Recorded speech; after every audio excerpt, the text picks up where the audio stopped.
Hi, hello. Welcome back to The Thief of Always. Isn't over till it's over. So let me go over my notes from yesterday because things are happening fast. I've got to figure out what's going on here. And then we're going to move into chapters 24 and 25 for today. They are The Fledgling Thief and The Vortex. Pretty cool titles, huh? All right. So let me click over to my notes. And for chapters 22 and 23, appetite, which I guess was intriguing because, and we had War of the Seasons, but we find out that these vampire thoughts continue in Harvey. And I know one of the things about fantasy is something about that main character might be preventing them or changing the way they do things or making them have to stop and think a little bit more. And this vampire image keeps coming up. So I'm wondering about that. And then Harvey comes up with this idea. He goes, maybe I don't need fangs to suck Hood dry. And then he finds out through Rictus, he goes, don't you get it? The house is Hood. Hood is now being asked to conjure. What Harvey realized was something that Rictus said about it takes a lot of energy to do all this conjuring, to have all this illusion feel real. So Harvey kind of remembers that and he goes, wait a minute. Yeah, show me, prove it to me that you've got all this magic. And he kind of makes a deal with the devil saying, oh, if I don't defeat you, then I am forever your servant, Mr. Hood. And so the first thing Harvey asks for is his ark, only better, and the animals on it are live. He looks at Mrs. Griffin and he asks for all kinds of flowers, no two alike. And this is kind of in honor of Mrs. Griffin, who's standing there. And he suddenly realizes, Harvey's like, maybe what I thought is true is that he does get weaker. Mr. Hood gets weaker as he conjures. And then here's, I guess, where the idea of appetite comes in. Harvey starts asking for typical things, and then he's making things up like, oysters cooked in cherry soda, that kind of thing, exotic stuff, and crazy combos. And Harvey is trying to drain the house of magic. That Mr. Hood's like, I know what you're doing. And so Harvey's like, well, one last thing to prove, that you're so good, Mr. Hood. And he asks for all the seasons to be at the same time, like have every single season. And it gets to be like a battle. Well, they call it a war. And I have this wondering question that, where's Wendell through all of this? The I don't care guy. And then Hood sounds really weak after the Battle of Seasons. And the house is just like falling apart. And the weird thing is Mrs. G is fading away. And she tells Harvey to keep on shining, which is interesting. And then all of a sudden we end the chapter 23 and Harvey's just alone in the ruins. And a lot of times with characters, you do get that in fantasy stories.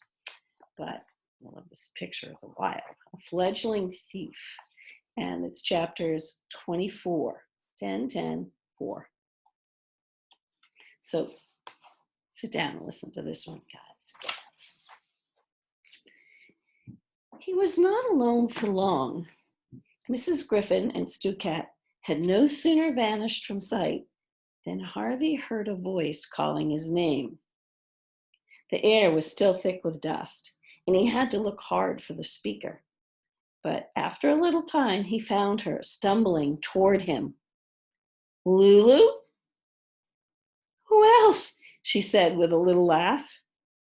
The lake's dark waters still soaked her from head to foot, but as it ran from her body and into the ground, the last traces of her silver scales went with it. When she opened her arms to him, they were human arms. You're free, he said, running to her and hugging her hard. I can't believe you're free. We're all free, she said, and glanced back toward the lake. An extraordinary sight met his eyes. a procession of laughing children coming toward him through the mist. Those closest to him were all but returned to their human shape, those behind them still shaking off their fishiness step by step. "Oh, we should all get out of here," Harvey said, looking toward the wall. "I don't think we'll have any trouble getting through the mist now." One of the children behind Lulu had spotted a box of clothes in the rubble of the house, and announcing his find to the rest, stumbled through the debris to find something to wear. Lulu left Harvey's side to join the search, but not before she planted a kiss on his cheek. "Don't expect one from me," said a voice out of the dust, and Wendell stepped into view. "Ah, and what did you do, Harvey?" he wanted to know, because Wendell was beaming from ear to ear. He surveyed all the chaos. "Pull the place down, brick by brick." "Something like that," said Harvey, unable to conceal his pride. There was a roaring sound from the direction of the lake. "What's that?" Harvey wanted to know. "Oh, the water's disappearing," Wendell said. "Well, where to?" Wendell shrugged. "Who cares?" he said. "Maybe it's all being sucked to hell." Eager to witness this, Harvey walked toward the lake, and through the clouds of dirt in the air, saw that it had indeed become a whirlpool, its once placid waters now a raging spiral. "Hey, what happened to Hood, by the way?" Wendell wanted to know. "He's gone," said Harvey, almost mesmerized by the sight of the vortex. "They've all gone." Even as the words left his lips, a voice said, "Not quite." He returned from the waters, and there in the rubble stood Rictus. His fine jacket was torn, and his face was white with dust. He looked like a clown, a laughing clown.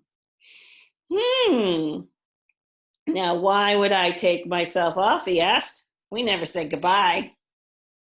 Harvey stared at him with bafflement on his face. Hood was gone, so was his magic. How could Rictus have survived the disappearance of his master? "I know what you're thinking," said Rictus, reaching into his pocket. "You're wondering why I'm not dead and gone. Well, I'll tell you, I did some planning ahead." He drew a glass globe, which flickered as though it held a dozen candle flames, out of his pocket. "I stole a little piece of the old man's magic, just in case he ever got tired of me and tried to put me out of my misery." He lifted the globe up to his leering face. "I got enough power here to keep me going for years and years," he said. "Long enough to build a new house and take over where Hood left off. Oh, don't look so unhappy, kid. I got a place for you right here." He slapped his thigh. "You can be my bird dog. I'll send you out looking for kitty winkies to bring home to Uncle Rictus." He slapped his thigh a second time. "Come on," he said. "Don't waste my time now. I don't..." And he stopped there, his gaze dropping to the rubble at his feet. A terrified whisper escaped his throat. "Oh, no," he murmured. "I beg." Before he could finish his plea, a hand with foot-long fingers reached up from the rubble and snatched hold of his throat, dragging him down into the dirt in one swift motion.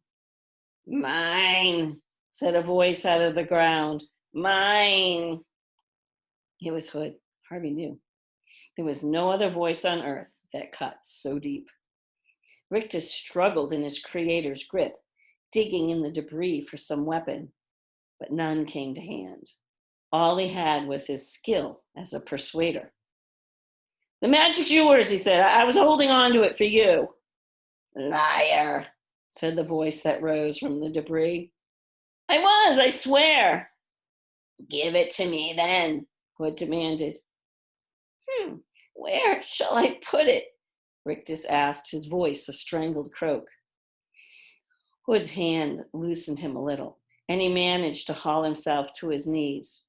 "Right here," Hood said, hanging onto Rictus's collar by his littlest digit while his forefinger pointed down toward the rubble. Pour it into the ground. But into the ground. Rictus pressed the globe between his palms, and it shattered like a sphere of spun sugar, its bright contents running out between his palms and into the ground in front of him. There was a moment of silence, then a tremor ran through the rubble. Hood's finger let its captive slip, and Rictus hurriedly got to his feet. He had no chance to make an escape, however. Pieces of timber and stone instantly moved over the heaps of rubble toward the spot where he poured the magic. Several lifted high into the air. All Rictus could do was cover his head as the hail increased. Harvey was clear of the flying debris and might well have made retreat in these few moments, but he was wiser than that. If he fled now, he knew his business with the Hood would never be finished. It would be like a nightmare he could never quite shake from his head. Whatever happened next, however terrible, it would be better to see it and understand it than to turn his back and have his mind haunt him with imaginings to his dying day. He didn't have to wait long for Hood's next move. The hand holding Rictus's neck suddenly let him go, and in a flash was gone from sight. The following moment, the ground gaped and a form appeared, hunched over as it climbed out of its tomb in the rubble. Rictus let out a cry of horror, but it was short. Before he could retreat one step, the figure reached for him and, turning to face Harvey, held his traitorous servant high. Here at last was the evil that had built the holiday house, shaped more or less as a man. He was not made of flesh and blood and bone, however.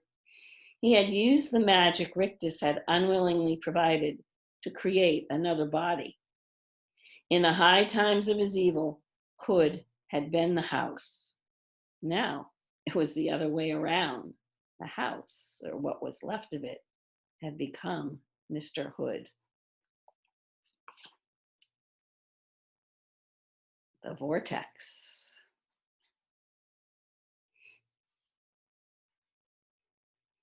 His eyes were made of broken mirrors, and his face of gouged stone.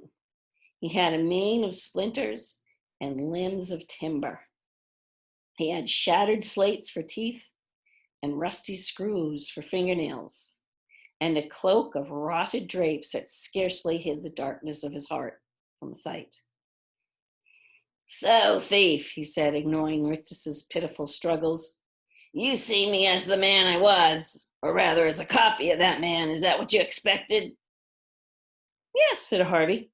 "It's exactly what I expected." "Oh, you're dirt and muck and bits and pieces," Harvey said. "You're nothing." "Nothing I am," said Hood. "Nothing, ha! I'll show you, thief. I'll show you what I am." "Well, let me kill him for you," Rictus managed to gasp. "You needn't bother. I'll do it." "You brought him here," Hood said, turning his splintered eyes on his servant. "You're to blame." "Oh, he's just a boy. I can deal with him. Just let me do it. Let me." Before Rictus could finish, Hood took hold of his servant's head and with one short motion simply twisted it off. A yellowish cloud of foul-smelling air rose from the severed neck, and Rictus, the last of Hood's abominable quartet, perished in an instant. Hood let the head go from his hand. It flew up into the air like an unknotted balloon, giving off a farting sputter as it looped the loop and finally fell, emptied, to the ground. Hood casually dropped the body, which had summarily shrunk to nothing, and turned his mirrored gaze back upon Harvey. "Now, thief," he said, "you will see power."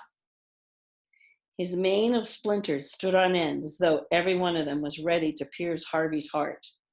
His mouth grew wide as a tunnel, and a blast of sour, icy air rose from his belly. "Come closer," he roared, opening his arms. The rags that clung there billowed and spread like the wings of some ancient vampire, a vampire that had dined on the blood of pterodactyl and tyrannosaur. Come, he said again, or must I come for you? Harvey didn't waste his breath with a reply. He'd need every gasp he had if he was to outpace this horror. Not even certain what direction he was taking, he turned on his heels and ran as another blast of soul-freezing air struck him. The ground was treacherous, slippery, and strewn with rubble. He fell within 6 strides and glanced back to see Hood descending upon him with a vengeful shriek.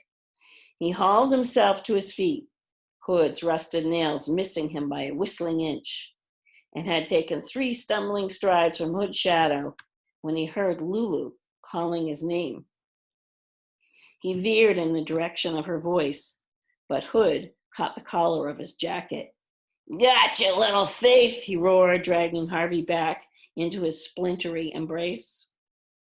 Before Hood could catch better hold, however, Harvey threw back his arms and pitched himself forward. Off came the jacket, and he made a 3rd dash for freedom, his eyes fixed on Lulu, who was beckoning him toward her. She was standing on the edge of the lake, he realized, perched inches from the spinning waters. Surely she didn't imagine they could escape from the lake. The vortex would tear them limb from limb. We can't, he yelled to Lulu. We must, she called back. It's the only way. He was within 3 strides of her now. He could see her bare feet slithering and sliding on the slimy rock as she fought to keep her balance. He reached out for her, determined to snatch her from her perch before she fell, but her eyes weren't on him. They were on the monster at his back. Lulu, he yelled to her, don't look! But her gaze was fixed upon Hood, her mouth agape, and Harvey couldn't help but glance back to see what fascinated her so. Hood's pursuit had thrown his coat of rags into disarray, and there was something between its folds he saw, darker than any night sky or lightless cellar. What was it? The essence of his magic, perhaps, guarding his loveless heart? Do you give up?